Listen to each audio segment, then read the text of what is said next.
خلیج فارس آج دنیا کے جدید ترین اور تباہ کن ہتھیاروں سے بھرا ہوا ہے۔ امریکہ نے پہلے ہی ایئر کرافٹ کیریئر تعینات کر دیے ہیں۔ بظاہر دونوں براہ راست لڑائی سے بچنا چاہ رہے ہیں، لیکن جنگ کی مکمل تیاری بھی رکھتے ہیں۔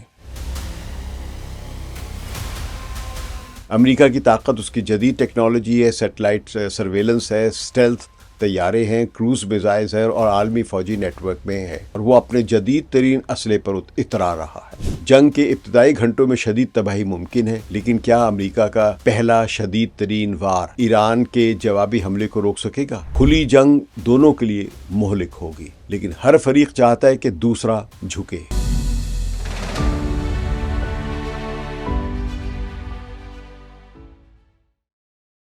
ثقلین امام کا سلام قبول کیجیے۔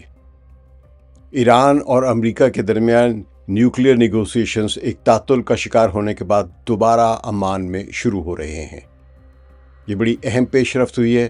ایران کے وزیر خارجہ نے اعلان کیا ہے کہ امریکہ کے ساتھ جوہری مذاکرات جمعے کو صبح 10 بجے مسقط یعنی عمان میں شروع ہوں گے۔ ابتدائی اشارے یہ ہیں کہ امریکہ نے ایران کے میزائل پروگرام پر اپنے مطالبات واپس لے لیے ہیں۔ اس سے پہلے جب ایران نے کہا کہ مزید مذاکرات استنبول میں نہیں مسقط میں ہوں گے تو امریکہ نے انکار کر دیا تھا، اور ایران کے میزائل پروگرامز کو بھی مذاکرات میں شامل کرنے پر اصرار کیا تھا، مگر ایران نے انکار کر دیا۔ ایک امریکی اہلکار نے ڈیجیٹل میڈیا ایک ہے ایکسیوس، اس کو بتایا کہ ہم نے ایرانیوں کو صاف کہہ دیا تھا کہ یا تو جمعے کی مذاکرات والی بات مانو یعنی استنبول میں، ورنہ کچھ نہیں، جس پر ان کا جواب تھا ٹھیک ہے پھر کچھ بھی نہیں۔ امریکہ کا اصرار تھا کہ اگر ایران اپنے میزائل پروگرام کو ایجنڈے میں شامل کرے اور مذاکرات دوبارہ استنبول منتقل کرنے پر راضی ہو تو ہم اب بھی بات چیت کے لیے تیار ہیں۔ ہم ایران پر زور دیتے ہیں کہ وہ اپنے فیصلے پر نظر ثانی کرے، یہ امریکہ نے اصرار کیا تھا، مگر اب ہوا اس کے بالکل برعکس۔ ٹرمپ انتظامیہ نے جمعے کو عمان کے دارالحکومت مسقط میں ایران کے ساتھ ایٹمی مذاکرات یعنی نیوکلیئر پروگرام پر جو اس پہ بات چیت ہے وہ دوبارہ شروع کرنے پر آمادگی ظاہر کر دی ہے۔ ان مذاکرات کی بحالی تہران کی ایک بڑی سفارتی کامیابی سمجھی جا رہی ہے۔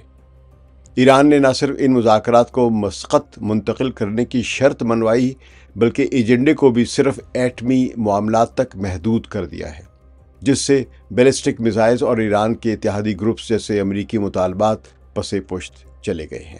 مغربی میڈیا کے خیال میں اگرچہ امریکہ نے خطے میں اپنے اتحادیوں کی خاطر مذاکرات کی حامی بھر لی ہے، مگر حکام اب بھی کسی بڑے بریک تھرو کے حوالے سے سخت شکوک و شبہات کا شکار ہے۔ واشنگٹن کا دعویٰ ہے کہ وہ طاقت کے ذریعے امن کی پالیسی پر گامزن ہے، جس میں 2025 کے آپریشن مڈ نائٹ ہیمر کی مثال دی جا رہی ہے۔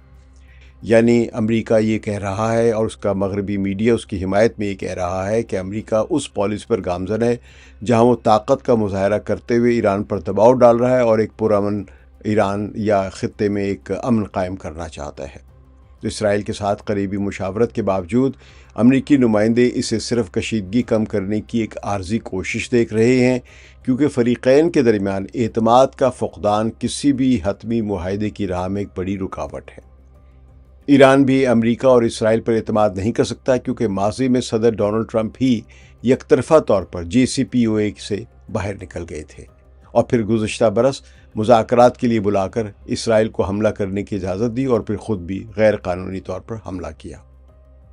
اب اس تصویر کو سادہ لفظوں میں سمجھیں۔ امریکہ چاہتا تھا کہ مذاکرات صرف جوہری پروگرام تک محدود نہ رہیں، بلکہ ایران کے بیلسٹک میزائل پروگرام، خطے میں اس کے اتحادی گروپس اور علاقائی سیکیورٹی معاملات بھی زیر بحث آئیں۔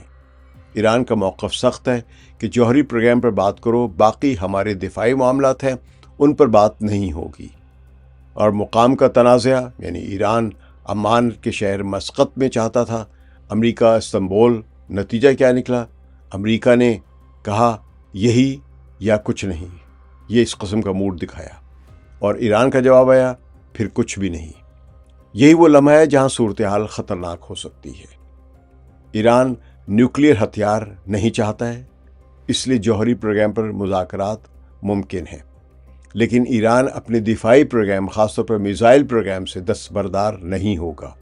اس کی وجہ واضح ہے، چاہے بہترین قسم کا معاہدہ بھی ہو جائے، کوئی بھی امریکہ کی گارنٹی نہیں دے سکتا کہ یہ بعد میں اپنا معاہدہ نہیں توڑے گا۔ امریکہ نے پہلے بھی کئی بار معاہدے توڑے ہیں اور ابھی بھی امکان ہے وہ توڑ سکتا ہے۔ اس کو یوں سمجھیے کہ اگر ایران اپنے میزائل پروگرام سے بھی دستبردار ہو جاتا ہے تو اس کا مطلب ہے کہ اس نے ٹریٹی آف ورسائے پر جنگ لڑے اور ہارنے سے پہلے ہی دستخط کر دیے ہیں۔ ٹریٹی آف ورسائے پر پہلی عالمی جنگ میں شکست کھانے کے بعد جرمنی نے دستخط کیے تھے اور اس کے بعد اس پر بہت ساری حدود اور قیود قائم کر دی گئی تھی۔ ظاہر ہے ایران ایسا نہیں کرے گا۔ جنگ کے بعد اگر امریکہ ایران کو شکست دے دیتا ہے تو بھی ممکن نہیں کہ ایران ٹریٹی آف ورسائے جیسے معاہدے پر دستخط کرے گا۔ ایران کے لیے سٹینڈ لینے کی ایک اور بڑی وجہ بھی ہے۔ ایران انڈیا نہیں ہے جو دباؤ میں آ کر امریکہ کے سامنے سرنڈر کر دے گا۔ اس کی اپنی تاریخ ہے اور خاص کر اس وقت ایران چین اور روس کے ساتھ مل کر ایک نیا اتحاد یا نئی دنیا بنا رہا ہے۔ اس ٹرانزیشن کے دوران اسے وہ جرأت اور ہمت دکھانی ہے جو اسے چین اور روس کے برابر کھڑا کر رہی ہے۔ بہرحال صورتحال نازک ہے۔ ایک چھوٹی سی غلط فہمی بھی تصادم کی چنگاری بن سکتی ہے۔ دنیا کی زیادہ تر جنگیں کسی بڑے اعلان سے نہیں بلکہ ایک چھوٹے واقعے سے شروع ہوتی ہیں۔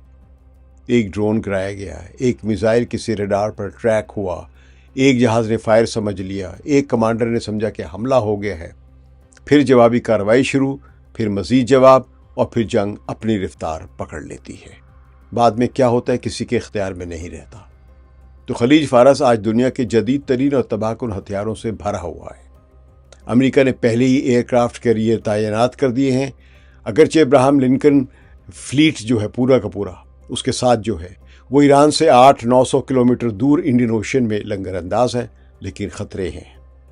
اور دوسری طرف ایران نے اپنے missile units, underground systems, drone forces اور نیٹ ورکس ہائی الرٹ پر رکھے ہوئے ہیں۔ بظاہر دونوں براہ راست لڑائی سے بچنا چاہ رہے ہیں، لیکن جنگ کی مکمل تیاری بھی رکھتے ہیں۔ یہی سب سے خطرناک مرحلہ ہوتا ہے کہ ہتھیار لوڈ ہے، انگلی ٹریگر پہ ہے، کوئی غلط فہمی یا کوئی فالس فلیگ جنگ کے لیے چنگاری بن سکتا ہے۔ یہ پرانی ٹینک بمقابلہ ٹینک والی جنگ نہیں ہوگی، یہ ہوگی میزائل، ڈرون، سائبر حملوں اور پراکسیز کی جنگ۔ ایران کی طاقت اس کے میزائل اور ڈرونز ہیں، ہزاروں شارٹ اور medium range missile, cruise missile, خودکش ڈرونز جو عراق، شام، خلیج اور حتیٰ کہ اسرائیل تک پہنچ سکتے ہیں۔ تو ایران کا دفاعی نظریہ ایک لفظ پر کھڑا ہے، ڈیٹرنس، یعنی اتنی صلاحیت کہ دشمن حملہ کرنے سے پہلے 100 بار سوچے۔ امریکہ کی طاقت اس کی جدید ٹیکنالوجی ہے، سیٹلائٹ سرویلنس ہے، اسٹیلتھ طیارے ہیں، کروز میزائلز ہیں اور عالمی فوجی نیٹ ورک میں ہے، اور وہی اس کی طاقت ہے، اور وہ اپنے جدید ترین اسلحے پر اترا رہا ہے۔ جنگ کے ابتدائی گھنٹوں میں شدید تباہی ممکن ہے، لیکن کیا امریکہ کا پہلا شدید ترین وار ایران کے جوابی حملے کو روک سکے گا؟ یعنی سیکنڈ اسٹرائک سے روک سکے گا ایران کو؟ اس کی کوئی گارنٹی نہیں دے سکتا ہے، اور خود امریکہ کے دفاعی ماہرین جو ہے وہ خود اس کی گارنٹی دینے کے لیے تیار نہیں ہے۔ وہ حملہ کر سکتے ہیں، لیکن کیا یہ حملہ اتنا کارگر اور مؤثر ہوگا کہ ایران پھر جواب ہی نہ دے سکے؟ کوئی گارنٹی نہیں دے رہا ہے۔ تو اصل سوال یہ ہے کہ کیا دونوں فریق مکمل جنگ چاہتے ہیں؟ نہیں۔ کیا دونوں مکمل جنگ کی تیاری رکھتے ہیں؟ جی ہاں۔ یہ بڑی ایک گو مگو کسی کیفیت ہے۔ یہی تضاد سب سے بڑا خطرہ ہے۔ کھلی جنگ دونوں کے لیے مہلک ہوگی، لیکن ہر فریق چاہتا ہے کہ دوسرا جھکے۔ ایک چھوٹی سی غلط فہمی یا کوئی فالس فلیگ واقعہ اگر ہو جاتا ہے تو جنگ کی چنگاری بن سکتا ہے۔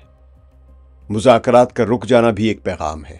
دباؤ کی سیاست، پابندیاں، فوجی مشقیں، اتحادیوں کی شمولیت، ہر قدم دوسرے کو ڈرانے کے لیے ہے، اور جب دونوں ایک دوسرے کو ڈرانا شروع کر دیں تو کوئی ایک واقعی ڈر کر جواب دے دیتا ہے۔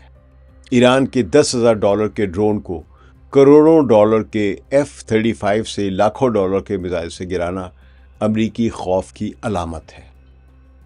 تاہم اب پھر مذاکرات شروع ہونے کے امکانات نظر آ رہے ہیں، جس میں اب تک دونوں فریق جھکنے کے لیے تیار نہیں ہیں۔ امریکی صدر نے اتنی بڑکیں لگا دی ہیں کہ انہیں زمینی حقائق نظر ہی نہیں آ رہے ہیں، اور ایران کا موقف اپنی آزادی برقرار رکھنا ہے۔ یہ صورتحال 2026 کی جنگ کی ہوگی۔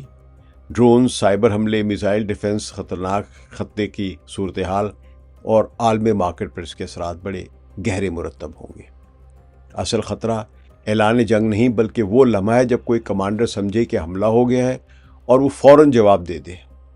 جنگیں اکثر فیصلے سے نہیں، رد عمل سے شروع ہوتی ہے، اور اس وقت ایران اور امریکہ کے درمیان فضا ایسی ہے کہ ایک غلط قدم تاریخ بدل سکتا ہے۔